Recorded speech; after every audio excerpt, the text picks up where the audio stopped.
Hey guys, it's 6:38 a.m. and it's been way too fucking long since I've done one of these. And I just watched Election by Alexander Payne, the 1999 movie. So let's get right into it. This is a closet quickie. Yeah, it's really good to be really good to be back doing this. I haven't done one of these in a while, because let's be honest, I'm just lazy. But with all this pre-election jitters happening with the presidential election that's happening in our country right now, hopefully everyone who's watching this voted and voted properly. Hopefully we can have a change in the guard for that. But I've been nervous about that, so I decided to finally check out this movie, and I really, really loved this movie. It is just incredibly well written. There is an overarching plot, obviously. It's about the student council election that's happening at this high school, specifically following the presidential candidates and how they get wrapped up in that. And it mainly follows, I think it's 4 or 5 characters. It's the teacher who's running it all, played by Matthew Broderick, Tracy, who is played by Reese Witherspoon, who is just absolutely hilarious in this. And then there's Paul, who's played by Chris Klein. He does great. I love Paul. He is just such a happy character, and I really love how he's portrayed. He's just way too goddamn wholesome. And then there's also his sister Tammy, and who is she played by? She's Jessica Campbell. Yeah, I recognize her. I can't remember something else, but she's also really great in this. It mainly follows those 4 characters, and it's all just narration by them. So there's lots of montages in this movie and lots of just narration, which is usually a nitpick I have in a lot of movies, and I didn't really like it a whole lot at the beginning. I usually just think it feels kind of lazy.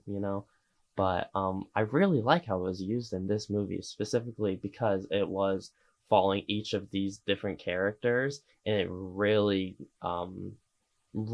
allowed you to really get inside of each of these characters' minds and understand their thought process basically through anything that they're doing. And it also just allowed for some really, really great comedic moments. I can't stress how well written this movie is.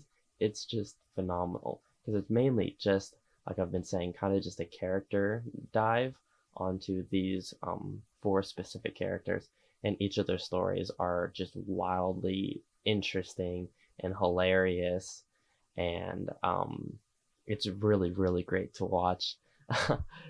Tracy is a character who is incredibly annoying, but you can't help root for her in the way of when you see her past and what happened with a previous teacher of the school is provides some really, really squeamish scenes that were pretty fucking hard to watch, honestly, but were still really added to that character and couldn't it made you root for her even though she was pretty fucking annoying at times, but you just couldn't help but feel bad for her. And there's Matthew Broderick's character, who was just the ultimate asshole, basically constantly doing the wrong decisions and then justifying them in his head. And it's just really ironic to hear that. I love to see male characters in movies who are doing these horrible decisions, and they're actually properly punished, and they get what's coming from. It's not like celebrated. It kind of feels that way almost in some Woody Allen movies, kind of that toxic lead character. And usually, to be fair, in those movies and other ones, it is supposed to be a satire against it, like it is in this movie. But I do find it a lot more effective in this, simply because he does get his comeuppance eventually. And it's just great hearing his inner monologue throughout it. And Tammy is a character who I found wildly engaging with. Her storyline, the fact that she was kind of rebelling to get into this other school, so that she could, because it was an all-girls Catholic school, I thought was a really funny element to it. And you couldn't help but care for her character as well, just because of what was going on in her relationship life. And it just provided for some really great hijinks. And it's really just an ensemble piece of each of these characters. All of them are 10 out of 10, really well fleshed out, really interesting to watch. And I'm just constantly grinning throughout the entire movie because there's so many fun sight gags, so many great gags in the script because of just how formulaic it is and how it really sets up these jokes ahead of time, and has some great payoffs with them.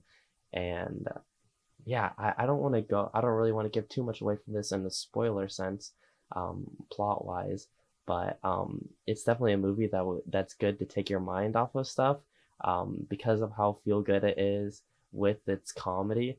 But it really does have a lot to say thematically. I think it is an incredibly rich movie that has a lot of different layers, specifically because of the variety between each of these characters that it's really diving into. You really get a lot of stuff to think about coming out of this movie. And each character, you can really just dive into their motives and who they are and their actions and the tiny details, and what happened with them in with such great detail. And I think that's something I'm definitely excited to come back to this movie for. I don't got much else to say on it though. It's really just a really, really well written, hilarious, fun movie to watch that I'm definitely going to be rewatching for years to come. I highly recommend checking Election out. I caught on the Criterion channel. Love this movie. But yeah, that's gonna be it. It's a short one, but I wanted to get this out. I think since the podcast is moving to a bi-weekly podcast now officially, I will try and get one of these out every other week as well. So I'll be kind of making one a week, hopefully. Maybe they'll be a little longer next time. But you know, I still wanted to get this out there just because I wanted to spread my love for how engaging and fun this movie was, and hopefully to get your guys' minds off of what's happening in America right now. And you know, hopefully pull through. Check out, I gotta plug everything, of course. Check out the YouTube and the podcast In the Closet with Jacob Nestor. I'll have all the links down below. Follow the podcast In the Closet WJN, Instagram or Twitter. Follow my Instagram, Twitter, or Letterboxd, Jacob Nestor 568. You can check me out there, posting lots of stuff. Keep running up the podcast. I have that Halloween episode come out recently. That was a lot of fun to do.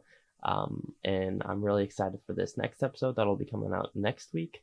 It's going to be on our top three war movies, and we're going to be reviewing Saving Private Ryan. So if you want to participate in that conversation, remember to DM about that. So yeah, thanks for watching, guys. See ya.